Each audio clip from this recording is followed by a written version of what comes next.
شروع اللہ تبارک و تعالی کے نام سے جو بڑا مہربان نہایت رحم کرنے والا ہے۔ بھائیوں اور بہنوں، اولاد کی تربیت میں ایک چیز کی کمی کبھی نہ چھوڑنا، ورنہ یہی اولاد بڑھاپے میں آپ کو رلائے گی۔ چھوٹی سی آیت مبارکہ ہے، روز ایک دفعہ پڑھ کے بچوں پر پھونک مار دیں تو انشاءاللہ بچے ساری عمر آپ کے تابعدار رہیں گے۔ ہمارا آج کا بیان والدین کے لیے انتہائی ضروری ہے، اس لیے میری گزارش ہے کہ تمام والدین یہ بیان ضرور سنیں، اور ہمارا آج کا وظیفہ اولاد کی تربیت، ان کی بہتری اور ان کی کامیابی کے حوالے سے ہے کہ جو عورت اپنے گھر میں 3 بار یہ آیت پڑھ لیتی ہے تو اس کی اولاد کبھی کسی بری عادت میں مبتلا نہیں ہوتی۔ ایسے گھر کی اولادیں ماں باپ کا نام روشن کرتی ہیں، اور اس آیت کی برکت سے ہمیشہ ان کی اولاد ترقی کی راہ پر گامزن رہتی ہے۔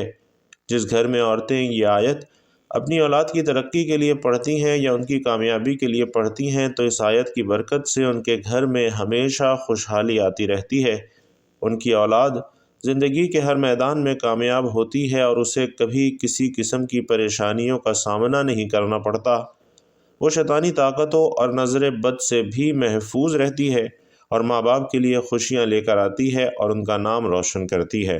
حضرت انس رضی اللہ تعالیٰ عنہ سے روایت ہے کہ نبی کریم صلی اللہ علیہ وسلم نے ارشاد فرمایا کہ 3 ایسے خوش نصیب انسان ہیں جو جنت کے حقدار ہوں گے اور قیامت کے دن اللہ سبحانہ و تعالیٰ کے عرش کے سائے میں ہوں گے۔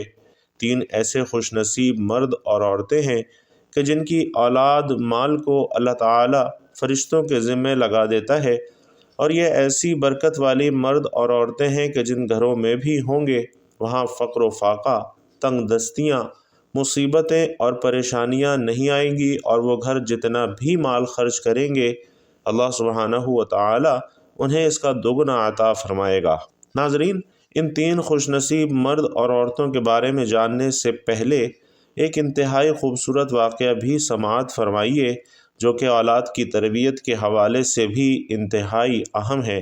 یہ واقعہ حضرت امام ابو حنیفہ رحمۃ اللہ علیہ کا ہے کہ ان کے زمانے میں ایک داہریہ ان کے پاس آیا جو کہ اللہ سبحانہ و تعالیٰ کے وجود کا انکار کرتا تھا اور کہتا تھا کہ میں نہیں مانتا کہ خدا موجود ہے، یہ کائنات طبعی طور پر خود بخود بنی ہے اور خود بخود چل رہی ہے، لوگ پیدا ہو رہے ہیں، مر رہے ہیں، اور وہ کہتا کہ یہ سب ایک طبی کارخانہ ہے جبکہ اس کو بنانے والا کوئی نہیں۔ یہ اس کا دعویٰ تھا اور اس نے چیلنج کر رکھا تھا کہ مسلمانوں کا جو سب سے بڑا عالم ہو اسے میرے مقابلے میں لایا جائے تاکہ میں اس سے بحث کر کے اسے غلط ثابت کر سکوں۔ اس نے کہا کہ لوگ غلطی میں مبتلا ہیں کہ اپنی طاقتوں کو خواہ مخواہ ایک غیبی طاقت کے تابع کر دیا ہے جو سارے جہان کو چلا رہی ہے۔ محترم ناظرین، اس زمانے میں سب سے بڑے عالم دین جناب امام ابو حنیفہ رحمۃ اللہ علیہ تھے۔ بادشاہ نے امام کے پاس ایک آدمی بھیجا اور پیغام دیا کہ امام صاحب تشریف لے کر آئیں اور اس دہریے سے بحث کریں۔ رات کا وقت تھا اور رات کو ہی خلیفہ وقت کا دربار لگا ہوا تھا۔ آدمی نے امام صاحب سے کہا کہ وہ تشریف لے کر جائیں اور اس دہریے سے بحث کریں اور اسے سمجھا کر سیدھے راستے پر لے کر آئیں۔ چنانچہ آپ رحمۃ اللہ علیہ اس آدمی کے ساتھ روانہ ہوئے۔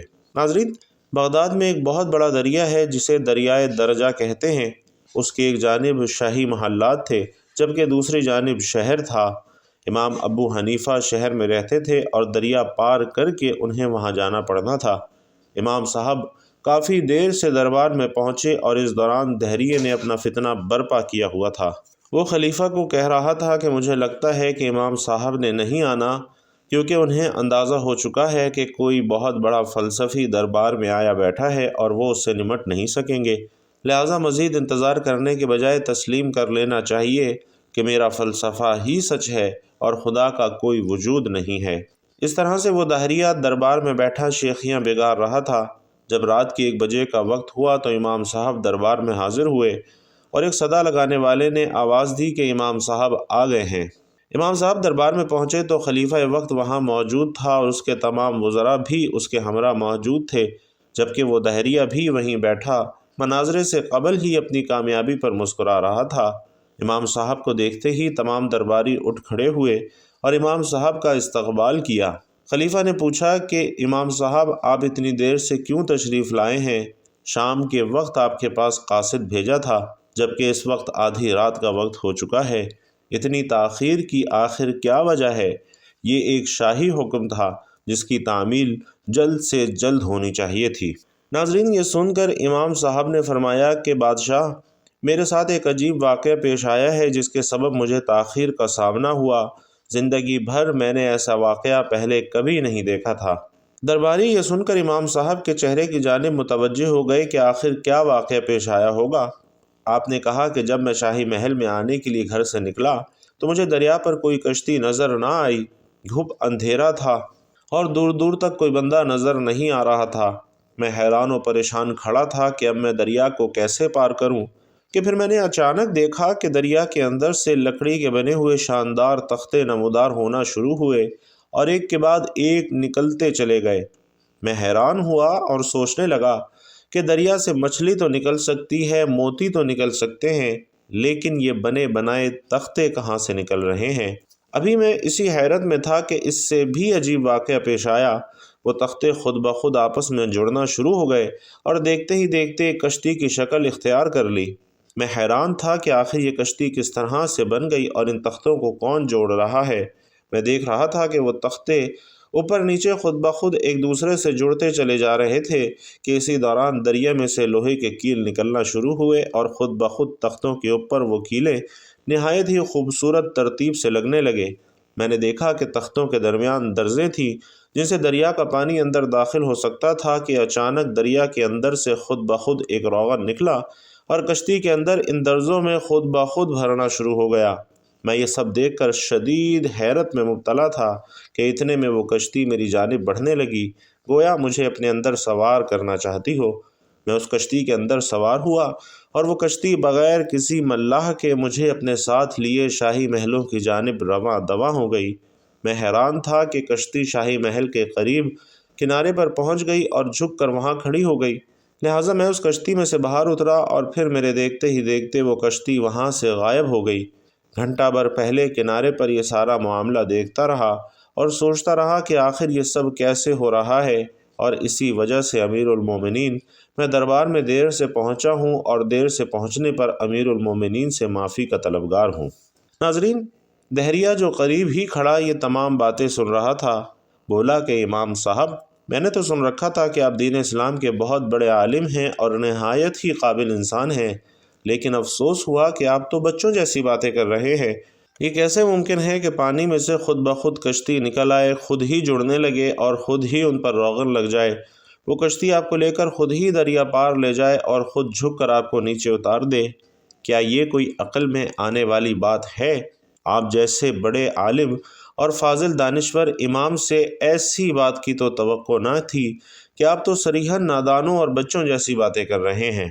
بھائیوں اور بہنوں، دہریے کی یہ بات سن کر امام صاحب نے فرمایا کہ کیا آپ کو میری بات بے وقوفوں والی لگتی ہے کہ کشتی تو خود بخود نہ بن سکے، اس کے تختے تو خود بخود نہ جڑ سکیں، ان میں میخیں تو خود بخود نہ ٹھک سکیں، ان پر خود بخود روغن نہ چل سکے اور خود بخود بغیر کسی ملاح کے ایک کشتی تو نہ چل سکے؟ آپ خود فرمائیے کہ اتنی بڑی کائنات، جس کی چھت پر آسمان ہے، جس کا فرش زمین کا ہے، جس کی فضا میں لاکھوں پرندے اڑ رہے ہیں، اس کے سمندر میں لاکھوں کروڑوں جانور تیر رہے ہیں، تو بتائیے یہ تمام کائنات خود بخود کیسے بن سکتی ہے اور خود بخود کیسے چل سکتی ہے؟ آپ نے جو بات کہی اور جو دعویٰ آپ نے کیا، کیا وہ عقل میں آنے والی بات ہے کہ ایک معمولی سی کشتی تو بغیر کسی بنانے والے کے نہ بن سکے، تو اتنا بڑا جہان بغیر کسی بنانے اور چلانے والے کے کیسے بن سکتا ہے؟ تو بتائیے، آپ بڑے بیوقوف ہیں یا میں بڑا بیوقوف ہوں؟ آپ بچوں جیسی باتیں کرتے ہیں یا میری باتیں بچوں جیسی ہیں؟ آپ کم عقل ہیں یا میں کم عقل ہوں؟ اللہ اکبر کبیرہ۔ ناظرین، امام صاحب کی یہ دانش مندانہ گفتگو سن کر وہ دہریہ طیش میں آ گیا اور اسی دربار میں بیٹھے بیٹھے اس نے اسلام قبول کر لیا۔ اس بات میں کوئی شک نہیں کہ اللہ کی مرضی اور منشا اور اجازت کے بغیر تو ایک پتہ بھی نہیں ہل سکتا، اور حضرت انس رضی اللہ تعالیٰ عنہ روایت بیان کرتے ہیں کہ نبی کریم صلی اللہ علیہ وسلم نے فرمایا کہ 3 مرد اور عورتیں خوش نصیب ہیں، اور یہ ایسے لوگ ہیں جو قیامت کے دن اللہ کے عرش کے سائے میں ہوں گے۔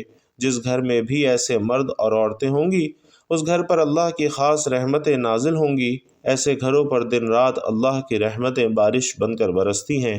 پہلے وہ خاتون جس کا شوہر اپنے بچوں کو چھوڑ کر خالق حقیقی سے جا ملا ہو، اور وہ خاتون تنہا بچوں کی دیکھ بھال کرتی ہو اور پرورش کرتی ہو، اور اپنی عزت اور ناموس کی بھی حفاظت کرتی ہو، اور اللہ سبحانہ و تعالیٰ کا ہر وقت شکر ادا کرتی ہو۔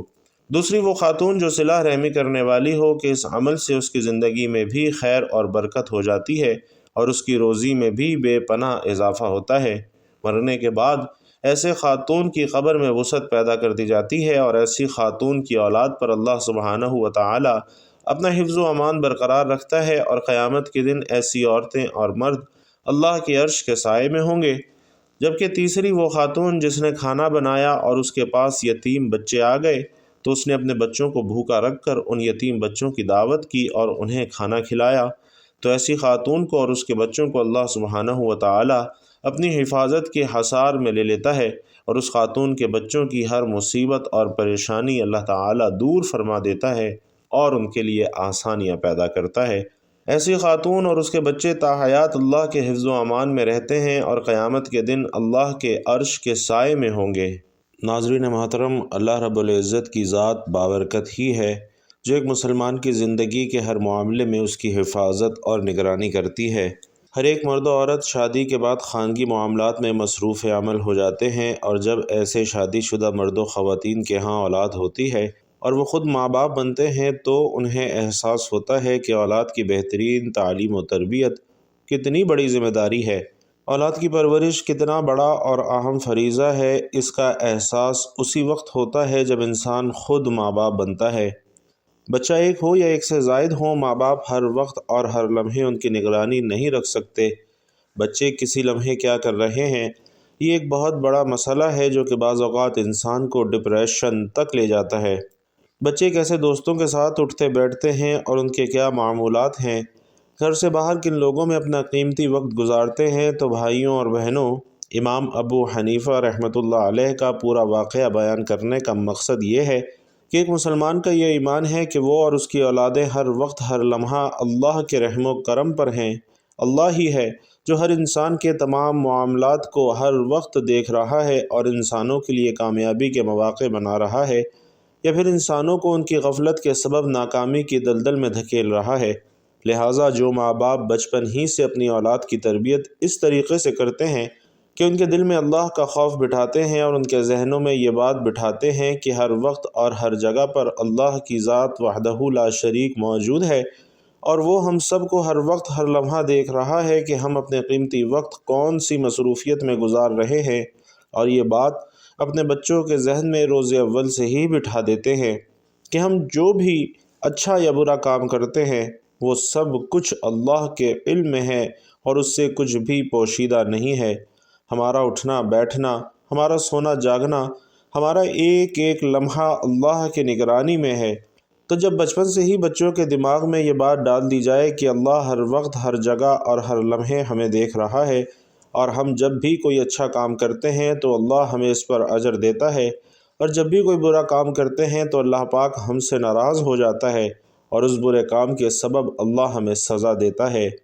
ناظرین، یقین کیجئے کہ جو ماں باپ اپنی اولاد کی تربیت اس تعلیم پر کرتے ہیں، وہ ماں باپ کبھی اپنی اولاد کے سبب رسوا نہیں ہوتے۔ ان کی اولاد ہمیشہ ان کے لیے خوشیوں، مسرت اور شادمانی کا سبب بنتی ہے۔ اولاد ایسے ماں باپ کا ہمیشہ نام روشن کرتی ہے، اور اس کے ساتھ ساتھ اپنے لیے اور اپنے والدین کے لیے حصول جنت کا بہت بڑا سبب بن جاتی ہے۔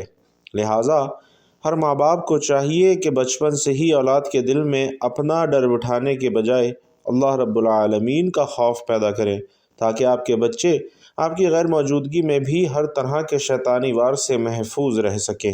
بھائیوں اور بہنوں، زندگی کے ہر معاملے میں قرآن سے بڑی شفا کوئی نہیں ہے، اور دور حاضر میں ہر شخص طرح طرح کی پریشانیوں کا شکار ہے، اور اس کی سب سے بڑی وجہ صرف اور صرف اسلام اور قرآن مجید سے دوری ہے۔ آج کے دور میں جدید ترین وسائل اور جدید ترین سہولیات ہونے کے باوجود ہم مسائل میں الجھے ہوئے ہیں، اور ایسے مسائل سے دوچار ہیں کہ جن کا حل دنیاوی اعتبار سے نظر ہی نہیں آتا۔ انہی مسائل میں شادی شدہ افراد کے لیے اولاد کی تعلیم و تربیت ایک بہت بڑا مسئلہ بنی ہوئی ہے۔ ماں باپ کی لاکھ کوششوں کے باوجود اولاد کسی نہ کسی فتنے کا شکار ہو جاتی ہے اور ماں باپ کے لیے مستقل پریشانی کا سبب بن جاتی ہے۔ دوسری جانب جوان بیٹے بے روزگار بیٹھے ہیں تو جوان بیٹیوں کے لیے اچھے رشتوں کا انتظار ہے۔ بھائیوں اور بہنوں، قرآن پاک کی ایک ایسی خوبصورت آیت مبارکہ ہے کہ اگر کسی گھر میں ماں اس آیت مبارکہ کو صرف 3 بار روزانہ پڑھ لیتی ہے تو ان گھروں میں ہر طرح کی بندشیں، رکاوٹیں اور ہر طرح کے شیطانی اثرات ختم ہو جاتے ہیں۔ ایسے گھروں میں خوشحالیاں آتی ہیں اور اللہ کی رحمتیں ایسے گھروں پر برسنے لگتی ہیں۔ تو قرآن پاک کی یہ آیت ہر گھر میں روزانہ ضرور پڑھی جانی چاہیے۔ آج کے تیز رفتاری کے دور میں کہیں والدین بچوں کی تربیت سے غافل ہیں تو کہیں اولاد اپنے ماں باپ کو وقت دینے سے قاصر نظر آتی ہے۔ ماں باپ کی پوری زندگی اپنے بچے کے بہترین مستقبل کے لیے پیسہ کمانے میں گزر جاتی ہے تو بچے وہی کچھ سیکھتے ہیں جو انہیں اسکولوں کالجوں میں سکھایا جاتا ہے۔ اولاد جوان ہو جاتی ہے اور ماں باپ کو اپنی اولاد کے پاس بیٹھے مدتیں گزر جاتی ہے۔ دولت کمانے کے چکر میں باپ رات کو دیر سے گھر آتا ہے اور صبح سویرے اپنے کام پر دوڑ جاتا ہے۔ مائیں بیچاریاں جس قدر ممکن ہو گھر بھر کی تھکا دینے والی ذمہ داریوں کے ساتھ اپنے بچوں کی دیکھ بھال کرتی ہیں، لیکن پھر بھی بچوں کی وہ تربیت نہیں ہو پاتی جو بچوں کو چاہیے ہوتی ہے، اور نتیجہ یہ نکلتا ہے کہ یہی اولاد جب جوان ہو کر برسر روزگار ہوتی ہے تو اس وقت تک ماں باپ بوڑھے ہو چکے ہوتے ہیں، اور پھر یہی ماں باپ اولاد سے شکوہ کرتے دکھائی دیتے ہیں کہ ہماری اولاد ہمیں وقت نہیں دیتی، ہمارا حال نہیں پوچھتی اور جو دل میں آتا ہے وہ کرتی ہے۔ تو بھائیوں اور بہنوں، خدارہ دن بھر کی تمام مصروفیات کے ساتھ ساتھ 5 وقت کی نماز لازم کریں کہ جن گھروں میں 5 وقت کی نماز باقاعدگی سے پڑھی جاتی ہے، اس روئے زمین پر وہ گھر دنیا کے خوش قسمت ترین گھروں میں شمار ہوتے ہیں۔ تو اپنی تمام تر گھریلو اور کاروباری مصروفیات کے ساتھ ساتھ نماز پنجگانہ ضرور ادا کریں اور بچوں کو روزانہ کچھ نہ کچھ وقت ضرور دیا کریں تاکہ وہ آپ کے عادی ہو سکیں، اپنی ہر بات آپ کے ساتھ شیئر کر سکیں۔ بچوں کی دنیاوی تعلیم کے ساتھ ساتھ دینی تعلیم پر بھی بھرپور توجہ دیں تاکہ بچے جوان ہونے کے ساتھ ساتھ ایک اچھے انسان اور ایک اچھے مسلمان بھی بن سکیں۔ اسی طرح اپنے گھروں میں اسلامی ماحول بنائیں، قرآن پاک کی تلاوت کی عادت اپنائیں اور روزانہ اپنے گھر میں کم سے کم 3 مرتبہ سورۃ الفاتحہ اور 3 مرتبہ اس آیت کی تلاوت ضرور کیا کریں۔ اس لیے خواتین کو چاہیے کہ وہ اپنے گھروں میں اس آیت کی تلاوت کو معمول بنا لیں، کیونکہ جو عورت اپنے گھر میں یہ آیت 3 بار پڑھ لے اس کی اولاد کبھی کسی بری عادت میں انشاءاللہ مبتلا نہیں ہوگی۔ ایسے گھر کی اولادیں ماں باپ کا نام روشن کرتی ہیں اور اس آیت کی برکت سے گھروں میں ہمیشہ خوشحالی آتی ہے۔ تو یہ وظیفہ کرنے کے لیے سب سے پہلے آپ نے باوضو ہو کر حضور پاک صلی اللہ علیہ وسلم کی ذات اقدس پر درود پاک کا نذرانہ پیش کرنا ہے۔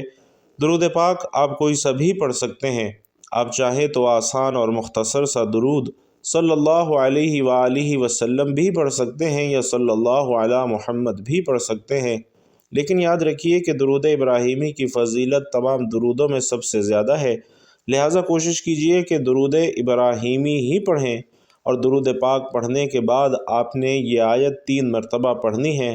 وَأَصْلِحْ لِي فِي ذُرِّيَّتِي إِنِّي تُبْتُ إِلَيْكَ وَإِنِّي مِنَ الْمُسْلِمِينَ۔ دوبارہ سماعت فرمائیے، وَأَصْلِحْ لِي فِي ذُرِّيَّتِي إِنِّي تُبْتُ إِلَيْكَ وَإِنِّي مِنَ الْمُسْلِمِينَ۔ پڑھتے وقت ذُرِّيَّتِی کے لفظ پر اپنے بیٹے کا خیال رکھیے یا اپنی بیٹی کا خیال رکھیے، انشاءاللہ اولاد فرما بردار ہو جائے گی۔ یہ آیت 3 مرتبہ پڑھنے کے بعد آپ نے 3 مرتبہ سورۃ الفاتحہ پڑھنی ہے، اور سورۃ الفاتحہ پڑھنے کے بعد آخر میں اتنا ہی درود پاک پڑھ لینا ہے جتنا آپ نے وظیفہ شروع کرنے سے پہلے پڑھا تھا، اور یہ عمل آپ نے لازمی کرنا ہے کیونکہ سورۃ الفاتحہ پورے قرآن مجید کا نچوڑ ہے۔ اس کی بہت زیادہ فضیلتیں بیان کی گئی ہیں، جن میں سے ایک یہ بھی ہے کہ جن گھروں میں روزانہ سورۃ الفاتحہ کی صرف 3 بار تلاوت کی جائے تو ان گھروں میں کسی قسم کی کوئی شیطانی بیماری جنم نہیں لیتی، اور ایسے گھروں کے بچے اور خود ماں باپ بھی ہر طرح کی مصیبتوں، پریشانیوں اور آفتوں سے محفوظ رہتے ہیں۔ اللہ رب العزت سے دعا ہے کہ ہم سب کو نیکی کی بات سننے، سمجھنے اور اس پر عمل کرنے کی طاقت اور توفیق مرحمت فرمائے۔ میرا سنانا اور آپ کا سننا اپنی بارگاہ میں قبول و منظور فرمائے، آمین یا رب العالمین۔ اور بھائیوں اور بہنوں، آخر میں آپ سے گزارش ہے کہ بیان پسند آیا ہو، اللہ کی یہ باتیں آپ کو اچھی لگی ہوں تو کمنٹ باکس میں ایک مرتبہ صدق دل سے سبحان اللہ ضرور لکھتے جائیے گا۔ اللہ تبارک و تعالی آپ سب کا حامی و ناصر ہو، آپ سب کی تمام جائز حاجتوں کو، مرادوں کو پورا فرمائے اور آپ سب کو تمام ناگہانی آفتوں سے محفوظ فرمائے، آمین یا رب العالمین۔